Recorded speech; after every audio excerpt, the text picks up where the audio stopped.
It is Friday. It is Stash Wars Live. What up, y'all? Mike the Six Slayer here, chilling with my main honorable villain, Mark the Honorable Villain, and we have royalty back in the house, Tony the Signature King. What's happening, fellas? That intro's kind of hot, man. No? Yeah, that was pretty dope. Pretty cool, right? Pretty cool. Yeah. Hey, man, this is the home. The Six Slayer Station is the home for Doug Mahnke animation. That even rhymes. See that? Man, we got a jam-packed show tonight, guys. We're giving Marv Wolfman his flowers tonight, guys. So it's going to be mostly about Marv Wolfman. So if you are a fan of the legendary writer Marv Wolfman, you came to the right show. Okay, last week we had people talking about I was clickbaity because I was slamming and cooking Andor last week on my Star Wars. This is the May. This week we're back to the regularly scheduled program and talking about comics, and we are delving deeper into our interview that we had with Marv Wolfman, which just dropped yesterday. So that's available. We will be playing a couple clips of Marv Wolfman throughout the show and just kind of unpacking some of his significance and why we all the three of us think that Marv is a legend. Be sure as soon as you hop in, please smash the like button and subscribe to the Six Slayer Station and the Signature King, because we're all collabing here today. But we're talking about Marv Wolfman and his impact throughout the whole night, as well as we're going to be doing a Stash War like we do most Fridays. We'll be showcasing some of our favorite Marv Wolfman stories, just in case you haven't read them, just in case you may have slept on them. We're going to be sharing Marv Wolfman classics in tonight's Stash Wars. And then, because this week is, I believe, this is the first Friday of the month. Next week, we will be going deep diving into our Comic-Con previews because Heroes Con is approaching. So we will be talking about Heroes Con, and that list is fantastic. So next week we're going to be talking about Heroes. So we're definitely going to take a break on the Comic-Con preview this week because, I mean, Mark, I just real quick, briefly, what was it like knowing that we got a chance to interview Marv Wolfman? Man, I think I said it before on the channel, man. I interviewed Marv before, man, and like I messed up, didn't have the audio on, but like getting it right this time, and we actually got it down and everything. And then like I think we got to talk a lot more about like Crisis and then his effect on the industry. Just it was a great interview, man. Yeah, man, it was dope. So please, as you enter the live stream, smash the like button. And if you are new to watching the Six Slayer Station, we're here every Friday. We have interviews every Thursday of some of the best comic book talent in the business, and we'll be going over our June schedule later on in the show just to prove that point, because June is just freaking spectacular, man. I don't even know how we're going to top June, in July and stuff, but even in July, it's going to be crazy as well. Shifting gears, we talk about our Stash Fam Picks of the week, and we didn't really get a chance to talk about Lake Como because there was a lot of stuff going on, and I did want to talk about Star Wars because I do have a Star Wars, at least one Star Wars episode in May, and so that I had to cover it last week because it was the last literal day of the month of May, and so now we get a chance to really talk about Lake Como. No, I can say right now, none of us was there, but there was some Stash Fam there. And yes, the Six Slayer did have some books from Como. And as I said before, guys, we'll be talking about the legacy of Marv Wolfman recap. That's the meat and potatoes of the show. But while we're here, we might as well get into Lake Como. Bam. So Arkham Asylum. Are you guys familiar with Arkham Asylum? Please say no, duh. Yeah, Of course. Okay. Well, Dave McKean, was at Lake Como, man. And every time he's been at San Diego Comic-Con, he will be there, and then I will bring my Arkham Asylum. And then you're thinking you're at a comic book convention that you can get Arkham Asylum because it's kind of like a famous book. No, right? And then you got Guillaume March here, right? Now these are bangers. These are bangers. I'm talking about the first Punchline covers, triple sign. These are like super bangers. Okay. But going back to Dave McKean, I think like 2 consecutive San Diegos, they wouldn't announce he was there. And then I would not be prepared for him. And so when he show up, I will always try to get a Arkham Asylum at the show, and no vendors will have it. Well, guess what? The homie Chris, aka the Endless Collection, he was like, "Yo, I got you." And so this footage is courtesy of Chris the Endless. He might be popping in later during our call-in, but as you can see, man, this is the Arkham Asylum first print, which it printed as a graphic novel, and it's signed. You know, you got a sick ass Joker in there, and then these. I'm about to show you guys these up close and personal, but man, I'm in love with all of this stuff. The Arkham Asylum. I'm just waiting on it to loop back again, just because I've been waiting on this book to get signed for over a decade, and the fact that I got this sketch in it is pretty crazy. It's pretty crazy. So, you know, I'm just gonna just show you guys real quick what's popping off. This is the infamous Arkham Asylum. This is first print. Now I'm hoping Grant Morrison shows up to San Diego. He's going to be doing the Deadpool Batman crossover. I don't know if you guys knew that. So he's going to be doing that. And so maybe he might want to, you know, hype it or whatever in LA. But this is that Dave McKean sketch up close. I mean, there's not many of these out there, but this is the OG Arkham Asylum, man. So I would love to get Grant Morrison on here. And what would be 6 layers without showing you guys cool signed stuff? You're not gonna find stuff like this all over the place. Okay, so this is just Lake Como spectacular stuff right here. Arkham Asylum. Let us know in the chat if y'all know what's up with Arkham Asylum, written by the great Grant Morrison and Dave McKean. So I got, once again, I want to show you guys. I want to get this blessed by Grant Morrison. There's plenty of room over there, but this is super sick. And then, do I even have him here?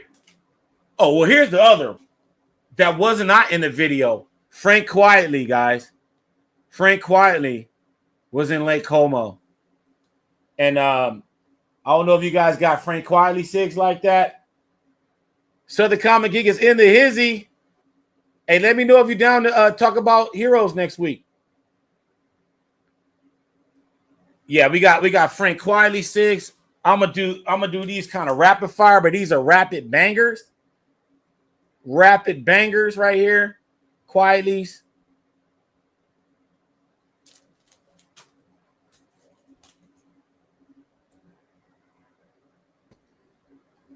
Can you guys hear me? There we go, man. I couldn't hear you guys. There we go. Yep. There we go. Bam. Yeah, I think he took us out of the. I think with the solos, it kind of kicks you off the stage and got to add you back in the stage. I hate that. Every time I go back to the solo, it kicks you guys out. But I definitely want y'all feedback on some of this stuff, man, because these are bangers. This is Grant Morrison, J.G. Jones.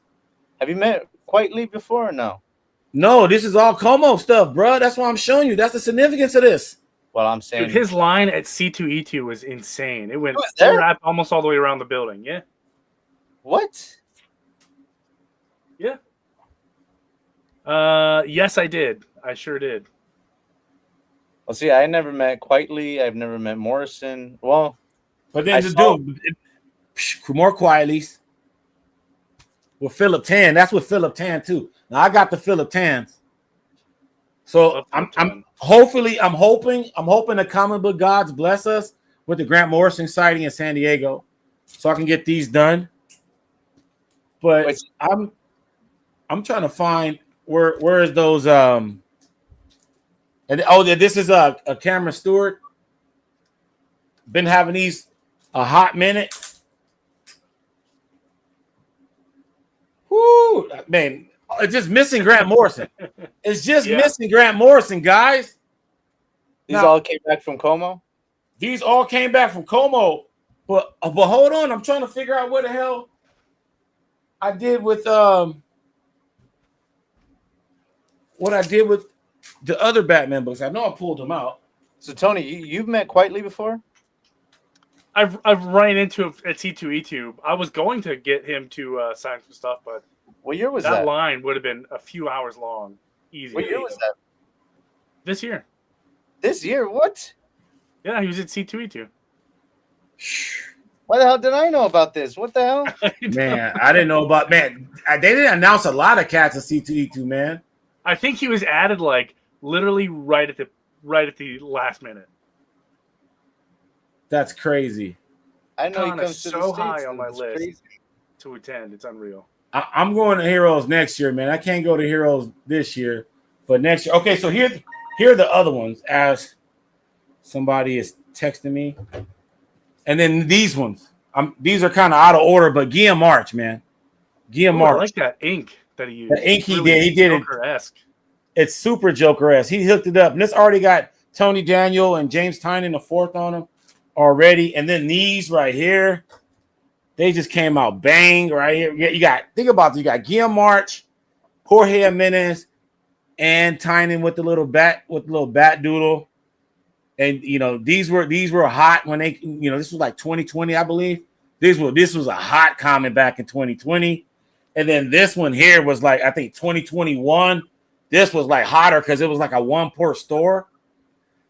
So like this one right here is dope, but this one came out first. This is the first Punchline cover.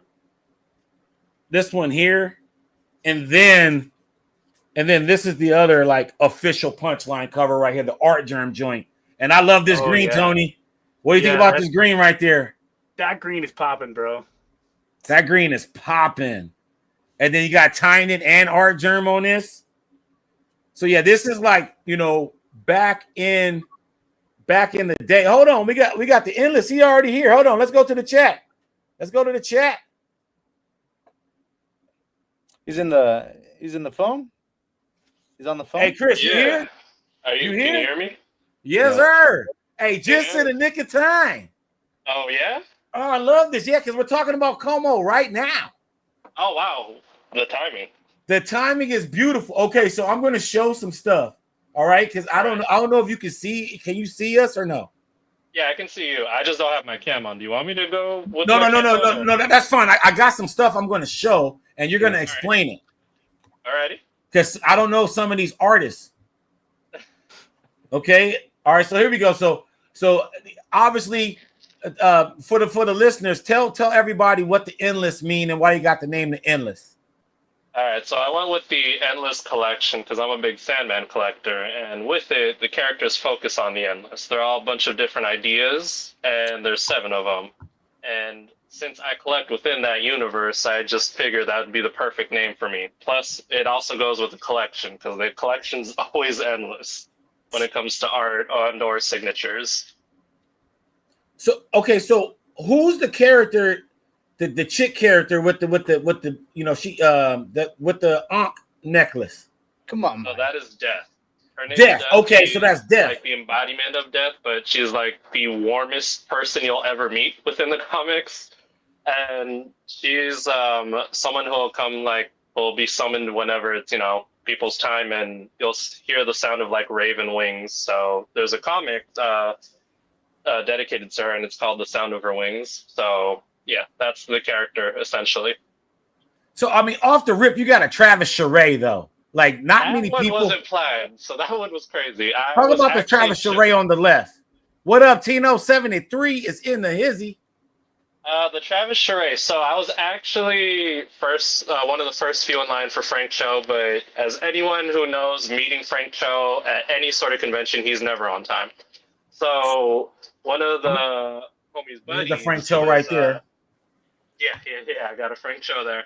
But one of the homies' buddies was or his fiance was holding the spot in line at Frank Cho, so I jumped away to go to actually Adi Granov's table, and I jumped on his list for his commission. But to the left of his table, there was a line for me. I looked over and it was Travis Charest, and I actually jumped on his list because he was charging 100 euros for or something around that for an 8-4. So that's like your 8.5 by 11 headshot. So what's 100 euros, man? How much is that in bucks? I think that's somewhere around like 120, something like that for a headshot. And then for a full body, like the one I ended up getting, it was 500 euros. But when I went to go pick it up, he was like, yeah, just PayPal me in US instead of euros. And I was like, all right, so no you got Travis Charest on the left. Who's the other deaf painting? I didn't know who that was. Death on the right, that's Riccardo Federici. Federici? You got a Federici? Yes, I did. You got a Federici? Yes, I did. Wow, that's a Federici. I set that up before the show, so actually. No way, that's Federici. That's like that variant cover artist. He does like hella variants. I know for DC. He does a lot of variants, and he actually has some killer interiors. If you follow his stuff on social media, he's been sharing some of his stuff with DC and Swamp Thing. Bruh, his pencils are ridiculous. And then when he adds the oil coloring and paint, out of this world. All right. So now I'm showing this. Alex Ross. You got an Alex Ross, bro? Yeah, so with going to Como, there's the option for buying their VIP. Their VIP gets you into the Friday night reception, then you get a goodie bag. So I never post like some of the other stuff that comes in the goodie bag, but they give you like a portfolio that some of the artists have done like lithographs for the show. But then you also get a chance for an original prelim from Alex Ross or Bel Sienkiewicz. What? So this year, I actually got lucky. I let one of the people pick. I was like, you know what, you pick. They're all winners. And finally got an Alex Ross. All pencils, bro. All pencils. And a lot of people were feeling mine just because of the amount of characters on it, as well as like the notes on the bottom. So I'm like, I can say I have an Alex Ross. Dude, yeah, that's an Alex Ross, bro. Like all pencils. That's insane. Okay, I was fucking hyped when I got it, man. Dude, I'm hyped looking at this shit right now. And then the Frank Cho, how'd you get that? All right, so we jumped in line. So me and the homies were like the Hawk Girl piece right here. Yeah, me and the homies were planning like who we wanted to go to first. So one of the homies' fiance was going with me to Frank Cho. So we get to his table and he's taking forever. I've been like jumping in and out with her, and he takes like I think 2 hours after the show opens to finally show up. And he had pre-done pieces, and I happened to see this hot girl within it, and nobody else in line seemed to be interested in it. So I was like, that's walking away with me. This fucking piece is ginormous. It's bigger than 14 by 20. It's like near 19 by like 25. What? Yeah, I had to buy a giant portfolio that they were selling at the show, and I got the last one, and it barely fit in my luggage, but I was able to get it. The hot girl? Yes, this thing is ginormous. So I currently have an 18 by 24. This thing is like maybe 17, if not 16 by, I'll say like 20, 22, 16 by 22. Dang, that is big, dude. That's annoyingly big. Yeah, to be traveling. Oh, yeah. Okay. All right, what about this one here, man? I got this joint here. Hold on. This one here. All right, the left. That's an Adi Gradov? Yes, I was able to jump on his list. So I was early enough. I was talking to his wife, who's actually his rep as well. And the guy in front of me, because there was nobody else at the table, was asking if he was doing watercolors. And they had said yes. So I talked with his wife, because I was next, and they were hashing it up. And I hashed it up with her. And I was like, oh, is there any way we can do another watercolor? And Adi's like, sure, what character were you thinking of? And I was like, Delirium from The Sandman, just because beautiful watercolor effects that they could do with her. And he was like, yeah, I'm going to have a lot of fun with that. And I was like, bet. Here you go. And then he charged me, I think it was 1,500 euros, somewhere around that. If not 1,300, actually 13. All right. Talk about Dave McKean, man. Thank you. I'm showing this sketch, man. And I'm about to show yours too, man. But what's up with Dave McKean? Dave McKean is probably the nicest person you'll ever meet at a show. So I love how his wife runs things. So remember the first year I went to Como and I got to meet him? Yeah, I got the commission from him. His wife remembered me. She's like, oh, hey, how have you been? And I've been well, and she's always gives numbers to people. That way you don't have to stay in line. She'll call out the numbers. You can go enjoy the show and come back. In terms of signing, he literally has no limits. He was willing to sign graphic novels as well as comics. So, because I brought a bunch of hardcovers for the man, along with yours that's in there. But he will talk, he'll sketch, and I'll talk about like his process and everything and like all the stuff that I love. But he is probably the nicest person you'll ever meet. Doesn't charge a single dime. No free cigs for Dave McKean. Okay, Guillaume March, man, never met him, man. You hooked up all those punchlines. What was his deal? Did he charge?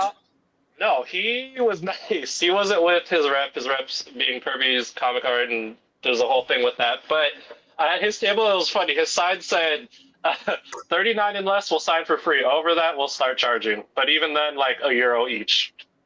You say like what, 39 books or less? Yes. Dang. Damn, I would have went. Here's Guillaume March right here, guys. I want to show you guys. Damn, like God tier signature pricing. Yeah, no, for real.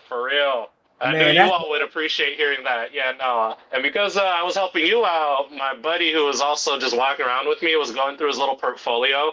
And I saw those 2 little pieces. I don't know if you'll show them later, but I bought that from him. He was like, thank you, man. I was like, yeah, no worries. Love your work.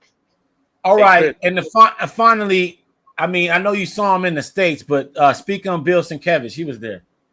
Oh, yes, he was there. He's probably one of the big celebrities of the show. I actually got to get to him reception night. I was thanking him as well as Susan Carlin, who's his rep, for this piece, because they actually sent me a scan of And that. what is this, dude? Like, what's the appeal of having this like overweight guy sitting on a stoop? Like, what was the deal with it? Is it like female? It's another character from the Sandman.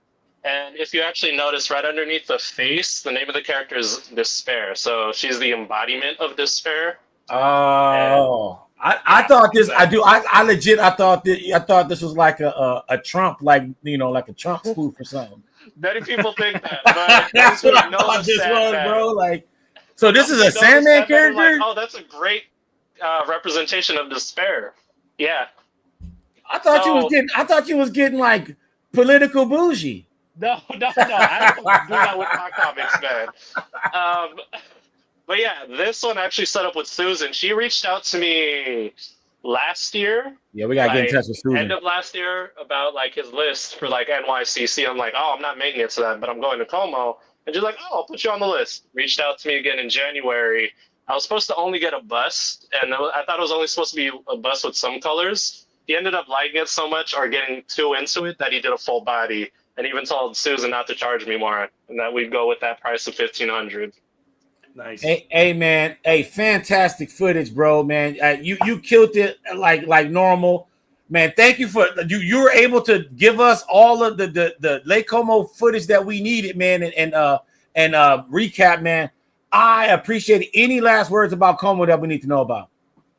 It is the greatest show you'll ever go to. Plenty of fantastic artists. No other show provides you with wine and food where you can talk with top tier artists and just kick it with them. Damn. Everyone should go if you can. Mic drop. Hey, man. Hey, Chris, man. Love you, bro. Thank you for everything. I'll be in touch, dog. All righty. Take it easy. Peace. Peace. Now that was fantastic, guys, man. All right, what y'all think about this haul? A+. Yeah, man. If you can get A+. Yeah. a Sienkiewicz, a Granov, yeah, that's a Ricardo Federici, a Pretty bunch much. of Guillaume March freebies, Frank Quiley freebies. Jesus Christ. You get fed there, probably get foot massages. Jesus, it's Lake Como, guys. It's Lake Como. Okay, back to it. So we're cool with Chris did it for us. We don't need to talk more about it. Let's get into the meat and potatoes of tonight, and let's talk about some Marv Wolfman. Okay, Marv, as I call him, old man Marv, because I mean I've been seeing Marv. Okay, what do you guys like? What are you guys experiencing Marv? Have you guys met Marv Wolfman before? Once. So you met him once, Time. and where was that, Tony? Baltimore. Which He year? was supposed to come last year, but he canceled. This was 2017 or 2018, right before COVID. Really? Okay. And what was that experience like? What you get signed? He I mean, he's a wonderful individual, of course, but surprisingly, his line was really, really short. I think I waited just a few minutes. I don't know why, but I was kind of awestruck that I could just walk right up to the guy. Got a couple things signed for him, but very approachable. I love listening to his stories about all these legends that he worked with and what it was like to work with them, and who's cool to work with, who's not so cool to work with. I don't know why, but I find that very entertaining. But I think I spent more time in his booth just BSing with the guy than actually talking comics. But I would love to meet him again. And Marv, when was the first time you met Marv? I met him at Cal Comic Con. Okay, what, 2023?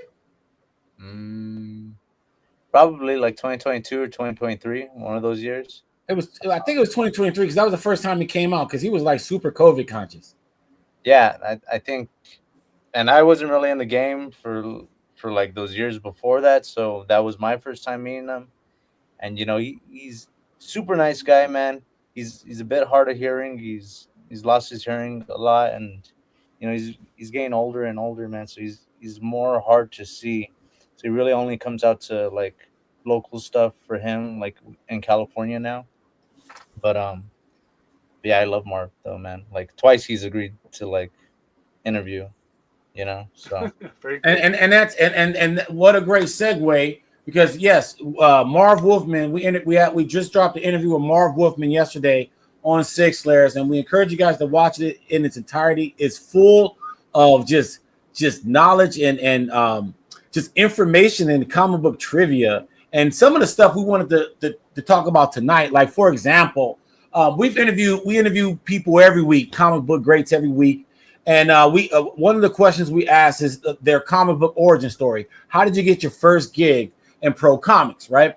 And everybody has a different avenue into getting into comics. Mark Bernardin likened it to breaking out of prison, right? Once you break out of prison, they fortify that way to get out so no one can do it again.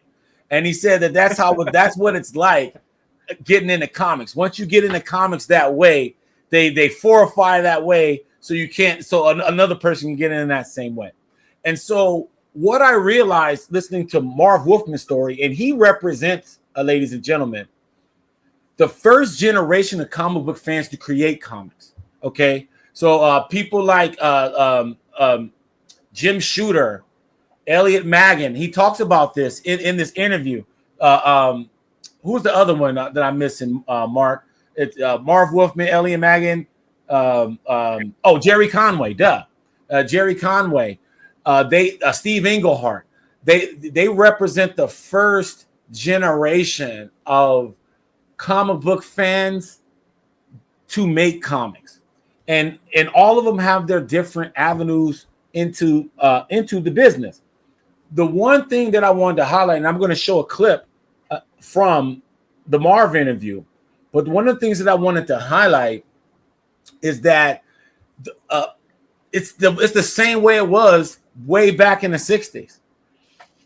Getting the comics, there's no formalized way to get into comic book industry. So you get in how you get in. That's the way it's always been. Think about Ron Mars. And Ron Mars doesn't know Jim Starlin. We don't know who Ron Mars is. There's no Kyle Rayner. Yeah. You see what I'm saying? So you just don't know how you're going to get in. And what I love about that kind of aspect is that when you look at your favorite creators in the comic book industry, it's almost like football coaches. They're a part of a family tree. And if you look at how they got in and you see this comic book family tree of people, entering the business, and then they go like right now, a perfect example, without Scott Snyder, you don't know about James Tynion IV, right? It's so that's a family tree. So whatever gives birth, whatever James Tynion gives birth to, which is the Tiny Onion, and us seeing Martin Simmons and some of these other guys being associated with him, that's a part of Tynion's family tree. And so we see that. Space Case Collectibles, we're in the house. You about to see something, a real treat. So I just want to show you guys real quick. This is how Marv Wolfman came to be. So here's a clip of how Marv Wolfman was born. DC was publishing a book that I love called The Blackhawks, and they changed the concept of the Blackhawks in one issue from sort of a war group, a bunch of soldiers, to badly done superheroes. I mean, really badly done superheroes. And I was so angry because it was one of my favorite books. I sat down and wrote a spec story. I didn't know I was doing that. I was just writing it, and I sent it into the editor of Blackhawk, Dick Giordano, and he liked it and he bought it because my address was included with the letter column.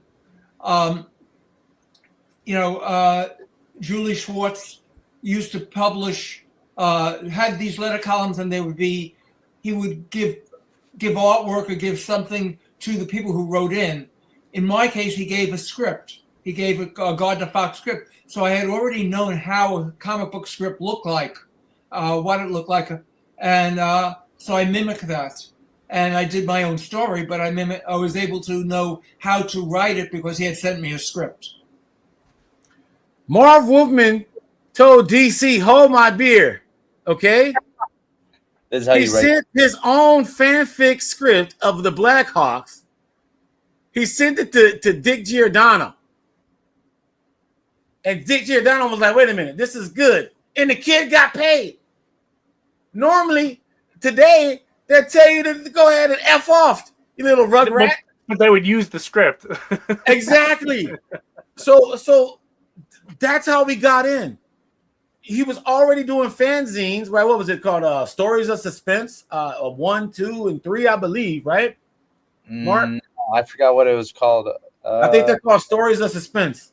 I'll show that in a minute, but that's the one where it has Stephen King's first full story ever published in, and Stories of Suspense 2. But you can look it up, Marky, on the back end for us. But I believe it's called Stories of Suspense or story, something like that. It's not horror, but anyway. Yeah, it is Stories of Suspense. Boom! I was right. Stories of Suspense. So Marv was already doing things called fanzines. I didn't even know what the hell a fanzine was, but they were just fan fiction books that fans would create. So this is social media before social media, right? So these fanzines. So he started to see a whole community of fans creating their own stories with Spider-Man or Superman or Wonder Woman and all that jazz. And so that, gave birth to, you know what? You guys screwing up my Blackhawks here, DC. Here's a story. And then he goes, and then Dick Giordano buys it. And voila, that's how one of the best DC writers of all time was born. Okay. Tony, where would you rank Marv Wolfman as far as all-time DC writers? Oh man, he's up there. If he's not on Mount Rushmore, he's pretty close to it. I believe he's on Mount Rushmore. I believe Marv Wolfman's on Mount Rushmore, and he's on Mount Rushmore because of this Crisis on Infinite Earths. And check out this clip, guys, because we asked him, how much research went into that, because that's a dense ass book. There's a lot of words in Crisis. That's a dense story. So check out what Marv was saying about the research that entailed. You see all of these plot threads as far as the history of DC. How long did it take for you to get all of these plot threads as far as the history of DC? The interesting thing here is I wasn't, even though I had been reading DC since the early 50s, mid 50s, right? I didn't know if I would remember everything. So we hired a researcher, a well-known researcher, to read all the DC books and to make notes and everything like that. What I discovered was I already knew everything I needed to know. I didn't need to know minor stuff that wasn't going to affect the story. Because before I started on as a writer, I was a gopher at DC. And I would spend my lunch hours in the DC library reading all the DC comics, starting with Action Comics 1. So I actually knew the stuff that I didn't know that I realized that I know. But the story did not require intricate information. We used all the information, however, that he had found for the DC's Who's Who, where they needed that specific information, how powerful, how origins, all of that stuff. I didn't need that for the comic, but we did need it for Who's Who. I felt that information right there, guys. Basically, Marv is saying that he didn't even need to do that much research on DC to write the damn story. Are you kidding me? What a legend. Are you kidding me? He said they needed it more for the Who's Who, which is like an appendix, of characters, right? So it sounds like a Marv Wolfman researcher is a lot like a Tom Cruise stuntman. Exactly, right. Doesn't really do anything. I find out, because think about this, guys. Okay, here's a question, a legitimate question. How much DC history did you learn from Crisis on Infinite Earths? A lot. I learned a shit ton. Yeah, A lot. that was like one of my first books, and you learn about like stuff like Aryan. You learn about all the Western heroes that are out there. You learn about the Legion of Superheroes from the future and everything. And like Amethyst, right? Amethyst is in there. So you just learn about every aspect of the DC universe, DC multiverse. Yeah, so like totally, you can't really talk about the multiverse without talking about the monitors now. They use the monitors now, all this different stuff. I just really find it interesting that he's just openly admitted that he didn't really need to do that much research. We are recapping our Grail interview with Marv Wolfman that just dropped on the 6th Layer Station yesterday. We talked about how Marv Wolfman came to be. He wrote his own Black Hawk story, sent it to DC as a team, and Dick Giordano, the editor for Black Hawks, actually bought it. And then his epic tale, the first of its kind, DC's Crisis on Infinite Earths, which is pretty much every character you can imagine that DC has created is in that story, and it's a 12-issue maxi series of dense dialogue. The legend Marv Wolfman said that he needed very little research on DC's history to write that story. I find that just astonishing. And then we cannot have an interview with Marv Wolfman without talking about the great George Panos Perez. And I just want to leave it here with what the great Marv Wolfman has to say about George. These characters. What do you think is George's superpower? What was his superpower as an artist, as a fan? He loved it. He loved groups. He loved having all these characters. If I wrote a character and two people were in the panel, he may put in 40. He just utterly loved drawing this stuff. I think that love comes through every panel that you look at his work. Every drawing he's ever done shows the absolute love he has for the medium. I couldn't agree more with that. I mean, he said, I think, correct me if I'm wrong, I feel Marv embodied what everybody universally feels about George Perez. Would you guys agree? Yeah. Like he embodied it great. My buddy Max, shout out to Max. We call him, with all fondness, Panos Perez, just for that very reason that Marv discussed of because of all his layouts. He's like one of the OGs of like having the most creative layouts, page layouts. If you think about Crisis, think about the Death of Barry Allen page, right? Think about just all those little panels that shows his sequence of like evaporation, right? George Perez is a legend, and we got to think about this. The more we interview these guys, Mark and Tony, I think about, okay, like we have this, romanticized, idea about these creators because we're, fans of reading the book, right? But one thing that's consistent and a common theme behind all of our favorite creators, they wouldn't be great if they didn't meet their deadlines. So when you see people like George Perez and all the stuff that he does, all the stuff that he packs in, imagine how good he really is if he didn't have to do it in a finite amount of time, right? Like he's doing some crazy, like existential stuff, If you see some of the stuff that he does, like when you start looking at the technical stuff that George Perez does, like over his career, and the fact that he's doing this stuff under deadlines, like that's crazy. And so that's the thing that I think often goes unnoticed is the amount of pressure these people are under to get things done under amount of certain time. And when you think they're doing this, and this is the output they're putting out, and we're what, close to 40 years? Yeah, I think we're close to 40 years of since Crisis, right? And this stuff still holds weight today. And George Perez's work, I said it when he was alive. He could hang with any artist alive when he was alive. When he died, he could have hung with anyone. He still had the chops. And I think he's just one of the innovators. And I'm so happy to be able to at least interview his main collaborator, the collaborator that that they're kind of tied together with. And so I really thought that was cool. Okay, so here's the last clip, guys. And this is really what the thumbnail is all about.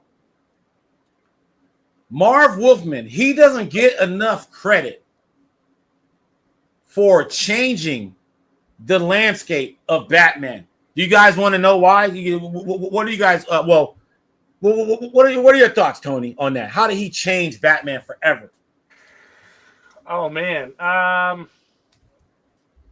would say he brought Batman, like he was already a street level villain, but I would say he made him more human, more relatable, I should say, on a emotional level. I feel that, yeah. Okay. What about you, Mark? Well, like I know the answer, man. What's the answer? What's the answer? So Marv finally made the evolution. He says it in the interview. He made the evolution of Robin, the teen sidekick, who graduates to become his own hero. So right there, you have the picture of the Judas Contract Part 3. So Robin finally takes up the mantle of Nightwing, a brand new superhero, and that's been a character within the Batman legacy. And then as a side effect of that, they had to bring in a new character, Jason Todd. And then Marv also brought in Tim Drake. So there you go. So 100%. Marv Wolfman, here's the hot take. Marv Wolfman kind of de facto created Jason Todd. And here's why. The plan the whole time for Dick Grayson. And Marv, you and George started the new Teen Titans back in 1980. Nightwing was introduced 4 years later. Was it the plan the whole time for Dick Grayson to abandon his role as Robin and become Nightwing? No. But what was happening was, as I was working on the Titans book with Dick Grayson, I kept going, I'm writing a character who's like 18 and 19 years old, but he's dressed in short pants and he's dressed in all this weird stuff, and he's a kid partner. I don't want that. I want to be able to age him. I want to be... At that exact time, Denny O'Neil, who was the editor of Batman, they had written Robin out of Batman at that particular point, wanted Robin back in the Batman book. And I said, I want him in Teen Titans. Teen Titans fortunately outsold Batman. So I said, look, here's an idea. Let me keep Dick Grayson. Why don't you create a new Robin? This will be something special. Nobody has ever done that before. We could give you tons of publicity on it because Teen Titans was selling so well. We could tie in with you and make your book sell better. But I want Dick Grayson, and I want him as a brand new character, and I want him as the very first kid partner who graduated to become his own hero. And that was important to me. I thought that he could become a great hero without Batman. And I think it's worked out that way. All right, man. You heard it from my man. What's up, Mark? You know, it's crazy too that the other book that you have in the pictures was a Crisis 8, right? Yeah. Crisis 8, that kills off Barry Allen. And then at the end of Crisis, Wally West takes up the Flash mantle. So, you know, and then there's the dynamic between like Wally West and Nightwing becoming friends. But Marv feels like the guy that really created like legacy within DC, you know?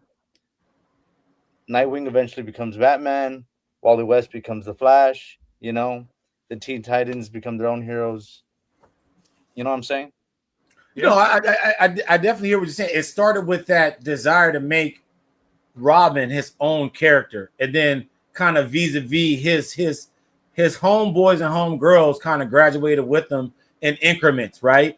Even there was a point, like just after Dark Crisis, where the Titans were like the Justice League, the de facto Justice League for a minute, and then they had that, what was it, Beast World or whatever, where they were kind of like quarterbacking everything for a while. So definitely Marv Wolfman pioneered that. But I want to go back to the whole idea about the Jason Todd, because like he said, and yeah, you could create a new Robin. You see what I'm saying? Yeah. Now, and when you're talking about writers, a concept is a whole universe to these guys, right? So you say create a new Robin, him being like in a advantageous spot. Well, I think he was like an editor at the time, and the new Teen Titans was a top seller at DC, right? Yeah. So he was like the dude saying this stuff. And so him saying, oh yeah, you can go over here and make a new Robin, go over there yonder and create a new Robin while I got Dick Grayson, I'm about to do something completely unprecedented in all of comics, not just at DC, right? Like he knew that because why? He's a fan and he knows what's up. And he's like, yo, dude, I'm trying to do what all these other guys, all my homeboys, what they wish they could do. I'm doing it right now. And you know, they had some little competitive spirit because Steve Englehart said they did, right? Like he said, if you guys check out the interview, shameless plug, our interview with Steve Englehart, he talks about how there was a friendly competition amongst this kind of generation who are the forefathers of continuity, right?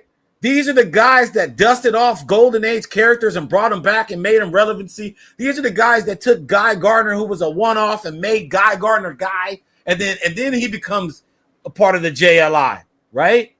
But without Steve Englehart and Joe Staton, there's no Guy. And it's that continuity that we as like longtime comic book fans, that's what we like. These people, the Marv Wolfmans of the world, they are the godfathers of continuity. Because when you look at the Golden Age, the Silver Age, and even the Bronze Age books, they have, you know, backup stories, right? But these are the guys that start making these the stories go over into other issues, right? And backup stories go into other issues, and not just that. Think about what Jerry Conway was doing with Detective Comics, right? Like when he was doing that whole Jason Todd arc, it was crossing over between Batman and Detective Comics. That was the first time that's ever happened in history, where you had stories cross titles and be part 1, part 2 in this book. You see what I'm saying? So they were just doing all kind of crazy stuff in the 80s. And Marv Wolfman and Dick Giordano and all those guys, I got to give those guys props. And I know we're talking heavy DC here, but I had to because I got the Signature King here, okay? So we got to talk heavy DC.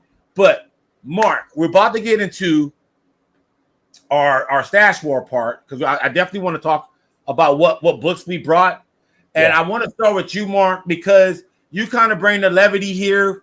especially with me because I'm DC all day and not going to even blink about it. And so clearly, Marv Wolfman is a legend for both houses. Okay. Do you have any books that are a representative of Marv Wolfman for Marvel? Yeah, man.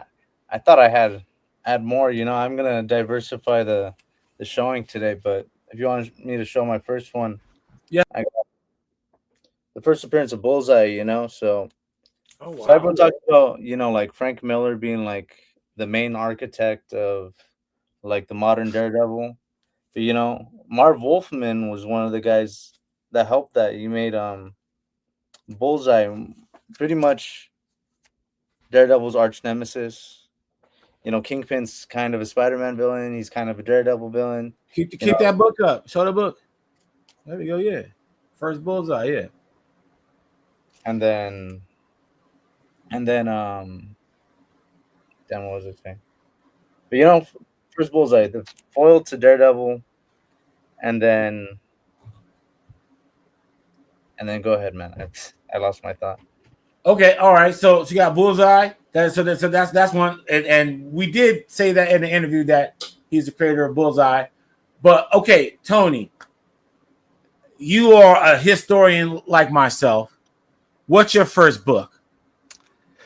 My first book is first off, how many books you bring? I only brought 2 books. Okay, perfect. Okay. Time was of the essence for me. But yeah, I brought 2 books. This first one is me, I like project books. I don't know why. I have an unhealthy obsession with project books because I can never finish one. But this first one is it's a Batman project, and it's got it's loaded with names: Tom King, Lee Weeks, Marv Wolfman, Brian Azzarello, Peter Tomasi, Mitch Gerardis, Howard Mackey, Jose Luis Garcia Lopez, and Mike Hawthorne. It's the Batman blank. I'm just filling this one up with signatures and sketches. So the gentleman in question for tonight is right here in the corner. Yes, sir. This is one of the only time that I had met him. Again, I just walked up to his booth, waited in line for just a minute or two, and then that was it. We were just hanging out. But yeah, he signed the Batman blank book, so we're trucking on this project. Hopefully, we're going to continue it. I know he's getting up there in age, so I don't anticipate running into him again, so to speak. Man, I hate to hear that. Okay, all right. So, Mark, what's your other book? Because I know Tony's long time, and I want to end with Tony here. So we're gonna go quick. We're gonna go quick, Tony. So I do have another. Man, I don't have a lot of Marv's Marvel stuff, but this was another thing that Marv was a big architect on. Like we had Christian on before talking about the Endless, and the first Endless character to be published was Destiny, and that was a character created by Marv and Bernie Wrightson, and he first shows up as a host in this series, Weird Mystery Tales, kind of like how Abel and Cain show up in the House of Secrets and House of Mysteries. So Marv was a direct architect of the Endless characters.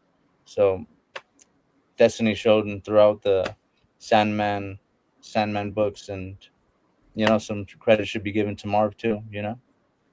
Word up. All right, Tony.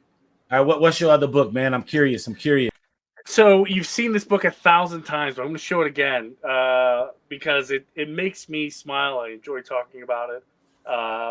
And this book brings back especially memories from Marv Wolfman, because when he was, signing it and talking about it, he was just flipping through the page, and, it's like he was reliving a moment. And he didn't share what that moment was, but it was really cool to see him reflect on some of these memories. And he told me a really funny story about Neil Adams that I can't remember, but I remember just being really bizarre. But Heroes Against Hunger. And Marv Wolfman is right up here in the corner, right next to George Perez.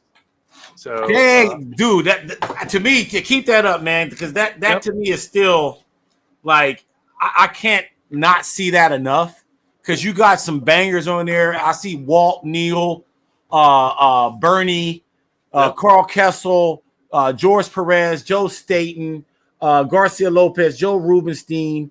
I think that's Dave Gibbons right there at the bottom. Klaus Jansen, Jesus, and then then there, I think Al Milgrom right there on the side. I couldn't see that.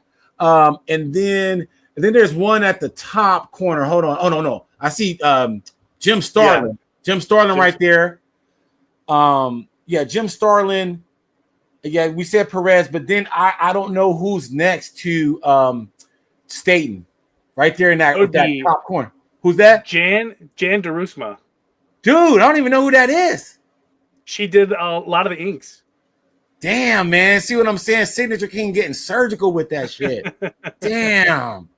That's hard, dog. That's hard, man. Hey, man. This book is going to be definitely in the museum someday. I'm just going to keep going with it. Because unfortunately, a lot of these creators are no longer with us. Some of them are they're advanced in age. So I'm glad I got this book signed by them when I did. All right, guys. So Tony, I'm about to just overload you guys real quick. Like, I'm about to hit you guys with them real quick. So, all right. So just be prepared. Hold on. So real quick, let me get everybody on real quick. Make sure everybody's on the stage. All right. Y'all can hear me, right? Yep. All right. Boom. We were talking about this one already. All right. So right here, first appearance of Nightwing. And it's triple sign. Y'all know what time it is. It's 6-layer time, guys. I'm about to just Jan did a lot of work on Dark Horse Star Wars titles. See, man. Yes, she did. Yeah, man. You guys be coming with that information, man. That's why I like having y'all around, man. Y'all educational. Bam. Speaking of education, first appearance of Nightwing, and this looks hard. Triple sign, man. You can't get this triple sign anymore. They need to bring back that classic Nightwing costume. and then this here. I'm gonna do a couple moderns. Look at that! God. This is complete sketch. I want to shout out my boy. Wait, who sketched that? My boy Chris Johnson, man. He's known for doing a lot of Ninja Turtles, and he's drawing a comic on Image called Rifters with Brian Polar or Polson. He's a comedian. Yeah, Polson. So he did this, man, for me, and this got a gang of heads on there. Jim Lee, John Cassaday. Marv Wolfman's right there. Brad Meltzer, Paul Dini. I'm just naming like the rare ones. Garcia Lopez, Dan Jurgens, Patrick Gleason.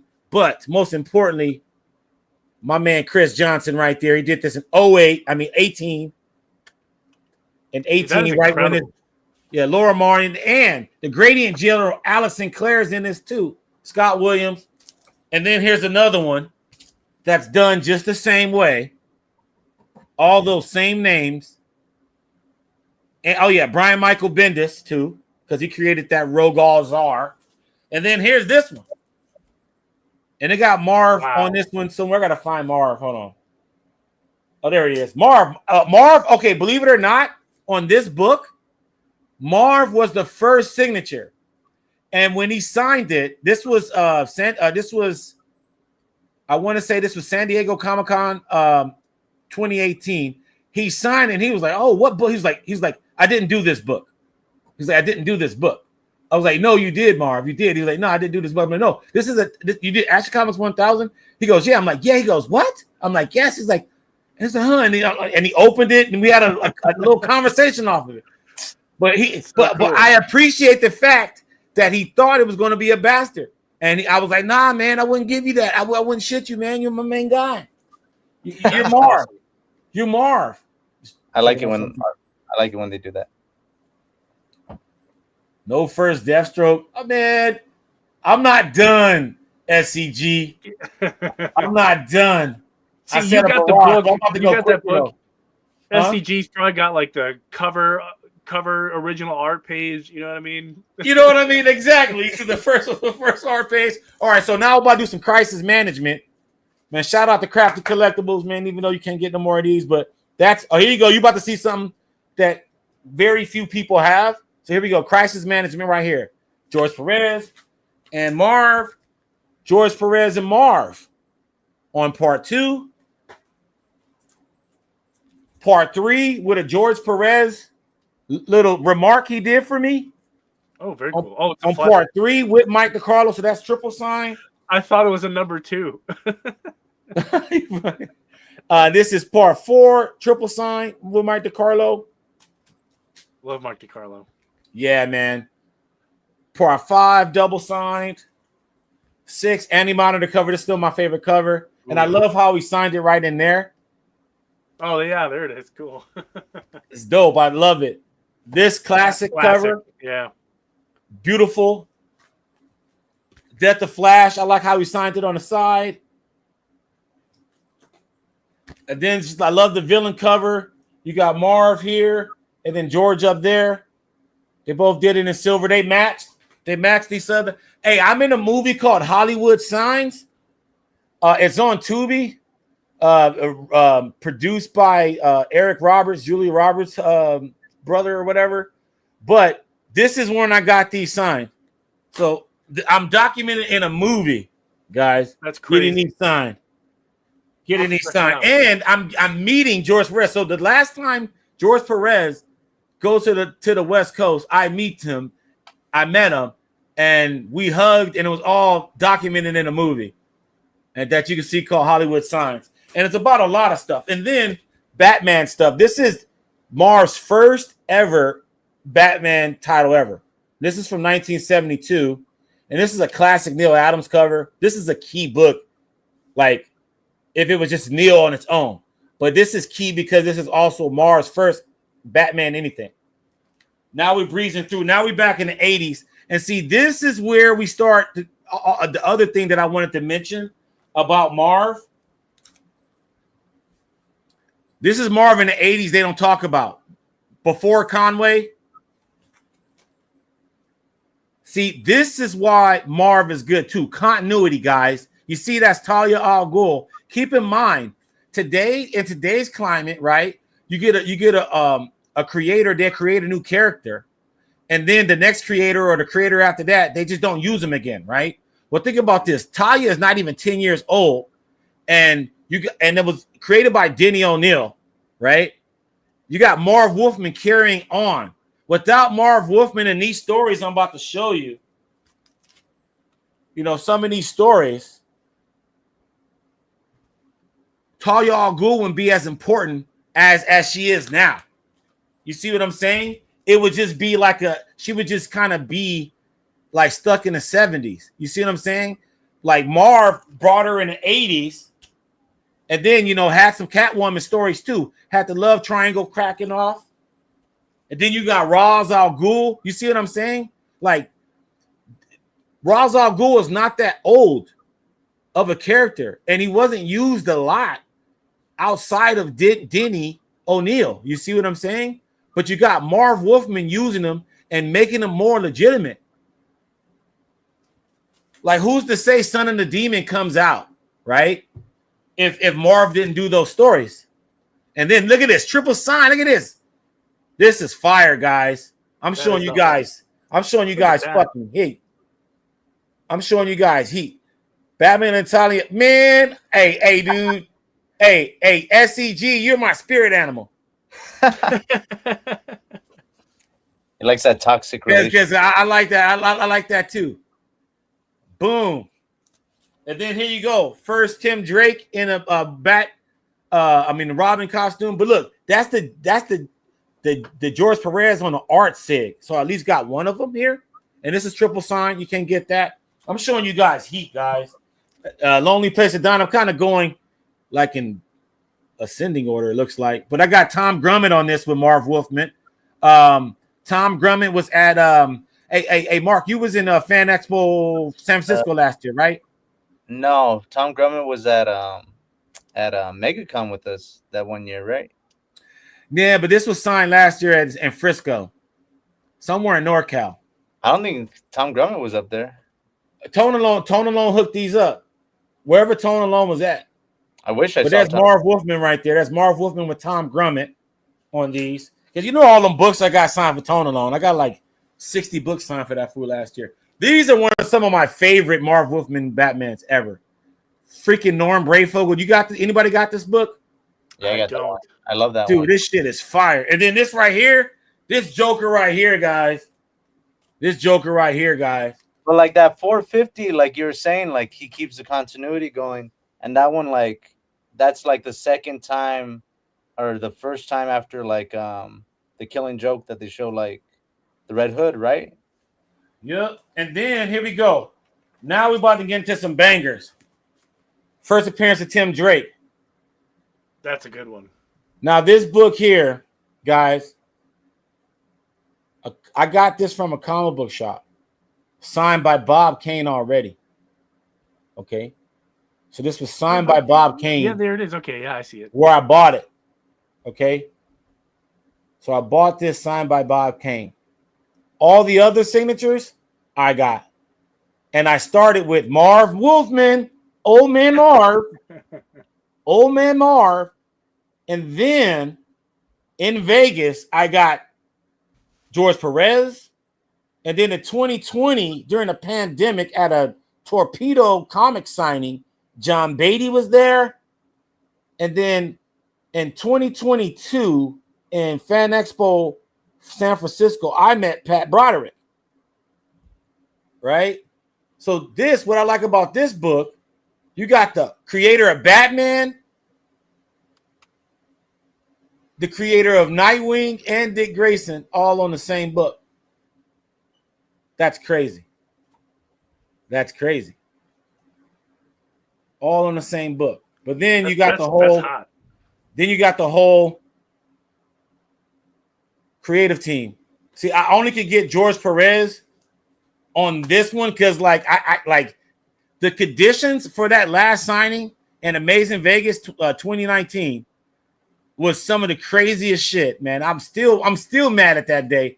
I managed to get like I think 17 or 22 cigs that day, but it was only guaranteed 5 per person. And I think I walked away with like over 20 that day.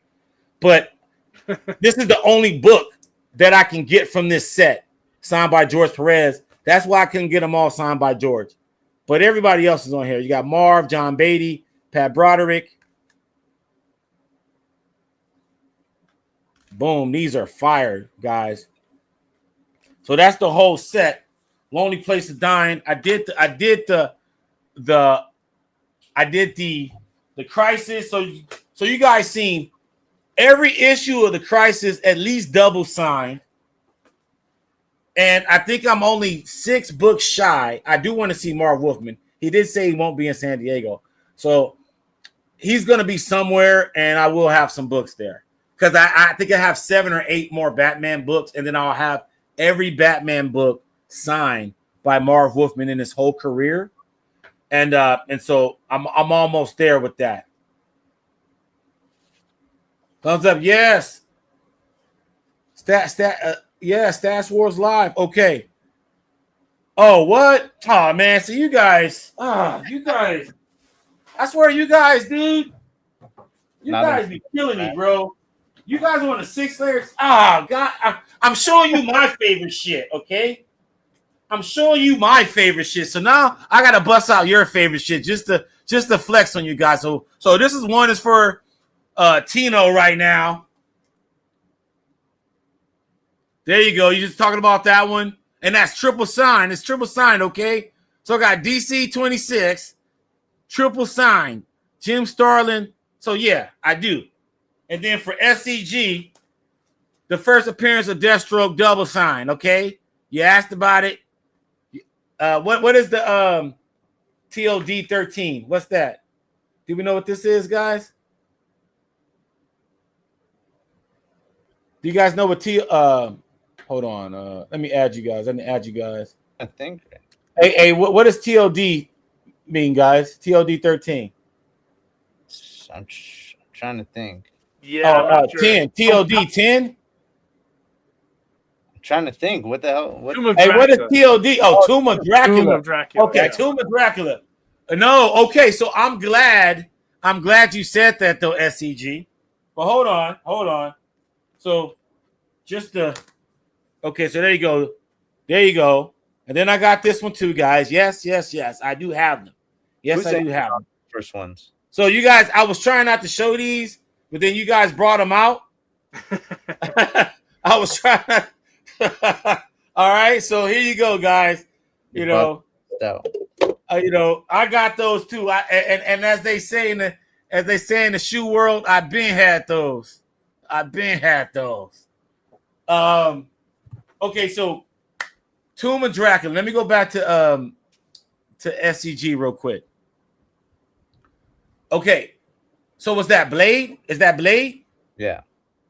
Okay, so yeah, Tomb of Dracula 10 is Blade first appearance. See, I don't have that. So do we know SCG and anybody in the chat put Marv Wolfman Marvel keys in the chat so we know. So we got Tomb of Dracula 10, right? I don't got none of those hoes.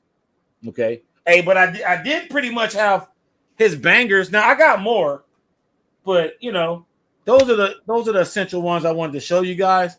But yeah, that Tomb of Dracula. Yeah, let us know in the chat on that.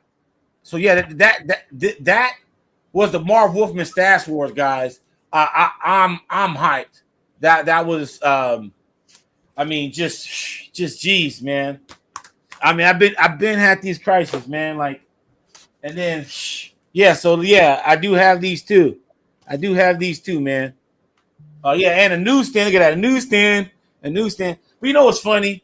Let me go on the newsstand rant real quick, Tony.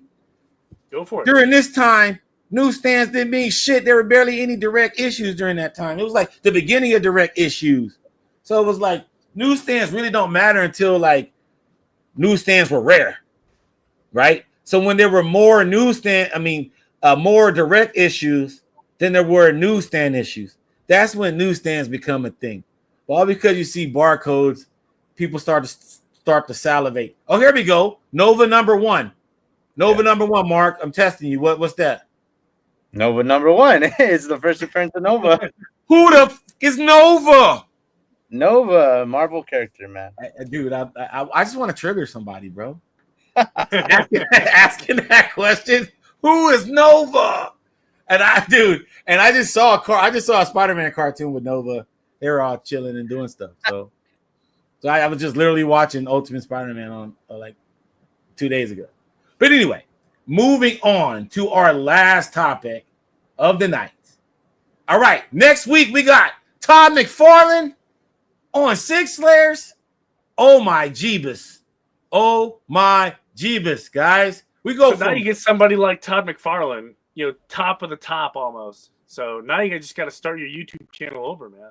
Like, bro, no, you already hit the ceiling. Dude, we just started.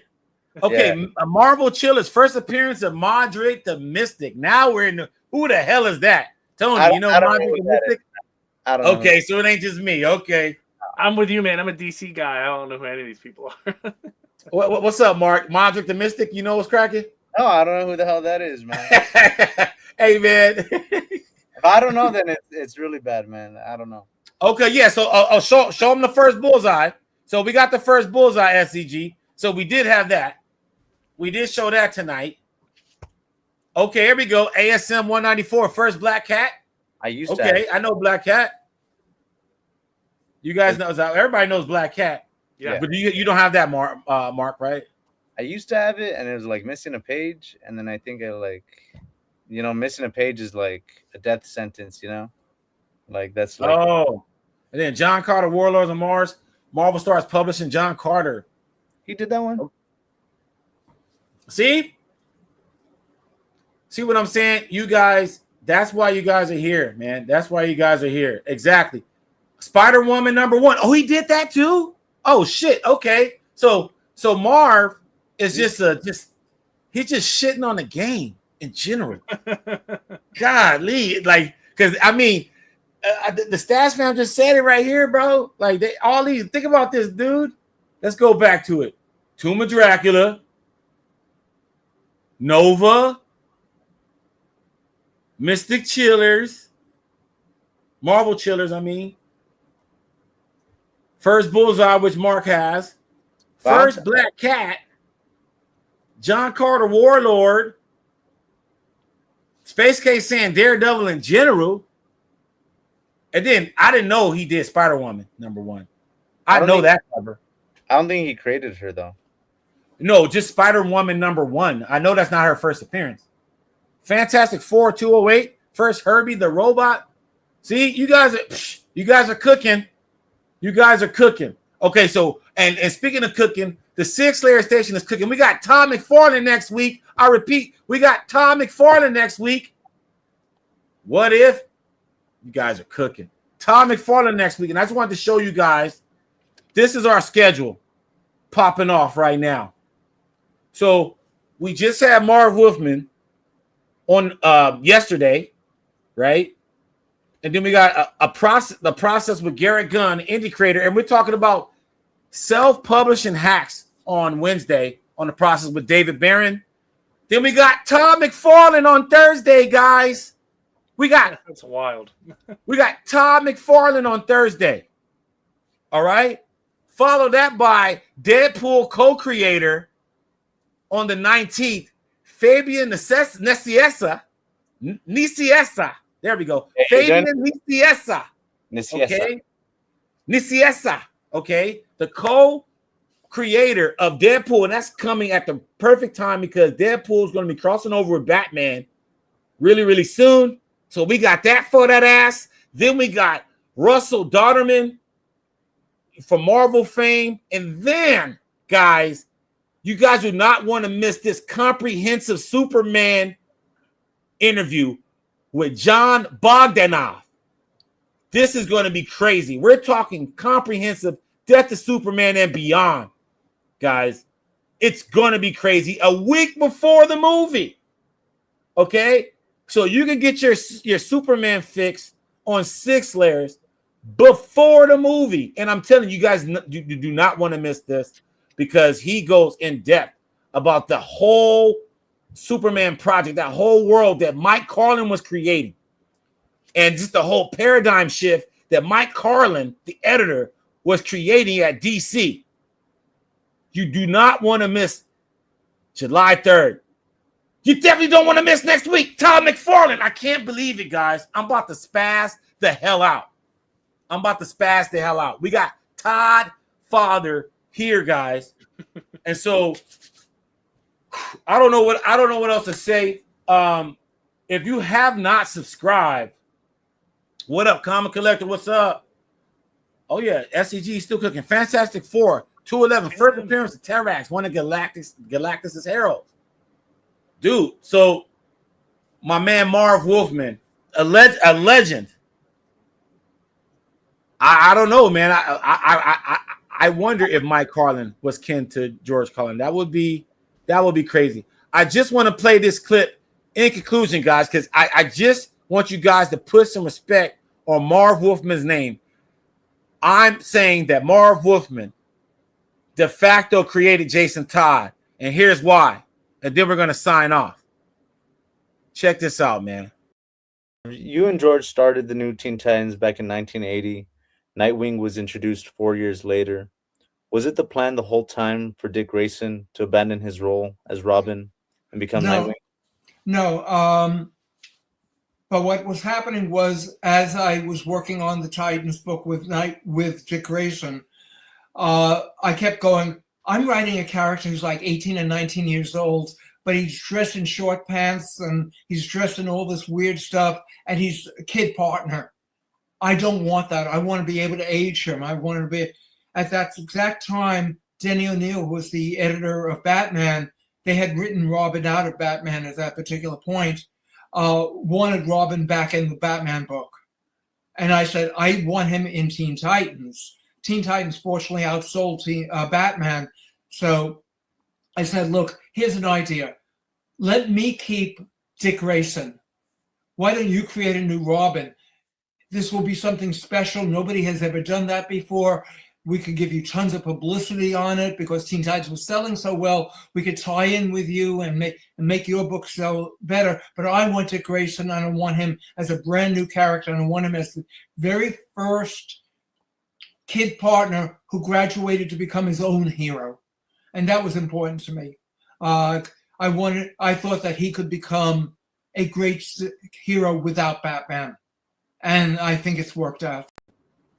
Man, from the man himself, man. So just in that's proof right there. Without him want to be bullish and transforming Dick Grayson, we probably wouldn't have a Jason Todd, man. And so Marv Wolfman, salute. I want to thank Marv Wolfman for taking the time out and joining us and having an interview. Check it out. It is up right now on the 6 Layer Station.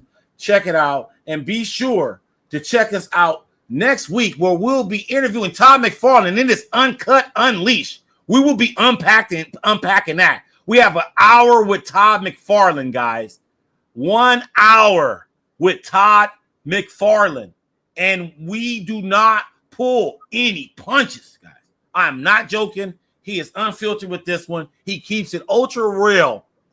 And Tony, I don't know what you're doing next week, but there's a part in this interview where the very thing that we love about people at the shows and the signatures and their philosophy, he extracts it. He extracts the God particle of what we love.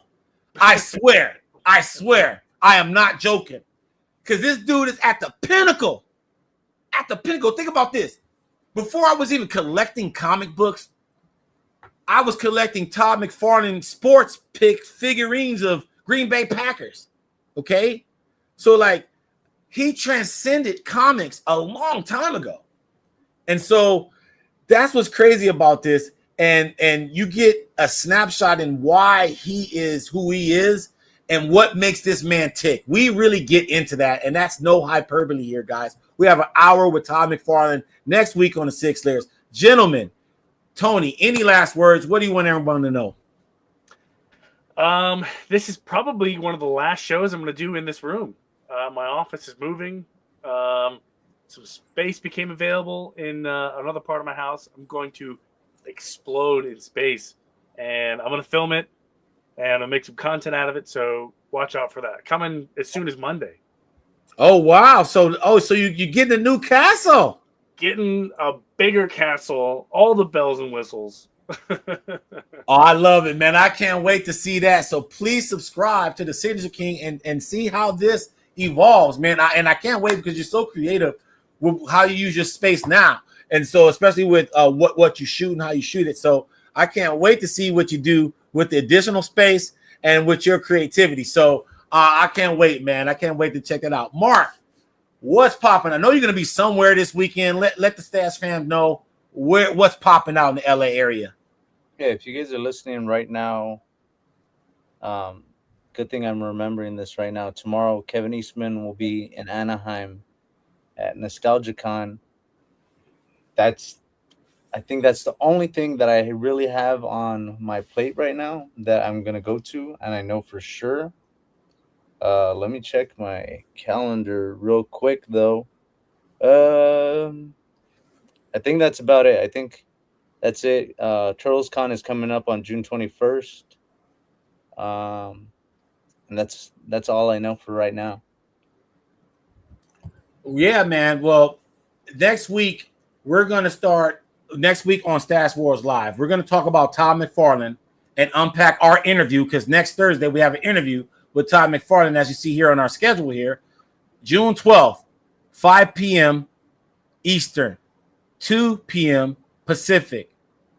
Todd McFarlane, an hour on 6 Layers. We'll be there, and then next week we'll come back here on Stats Wars Live, and we're going to unpack it, not to the extent that we did Marv.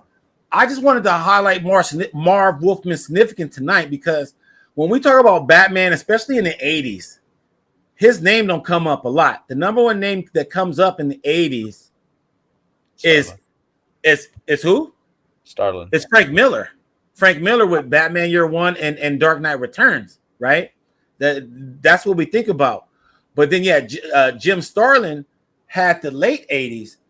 But then we also talk about Jerry Conway and his long run, and the fact that Jason Todd, we have this kind of revisionist history. We say, oh, well, Jason Todd was creating yada, yada, yada. But now we think about Marv Wolfman and his role in Jason Todd's creation in conjunction with Nightwing's ascension. I think that is key. And then also the other point of, hey, people have been scraping and scrambling to get into the comic book industry since the beginning. Okay, so there's no one fail-proof way. Just the one thing that I know they all got in common is that they're good at what they do, and they've been practicing on it before they got the job. Even if they never have done a pro comic before, they have written things and they have experience in areas that make that you could bring those skills together to become a good comic book creator. But Marv Wolfman writing his own Black Hawk story because the current Black Hawk sucked, and he sent it to Dick Giordano. And the cool thing about that time that it wasn't a lot of continuity where each issue could be its own one-off story where you can sell individual stories like that and individual pitches. And so that's what's cool.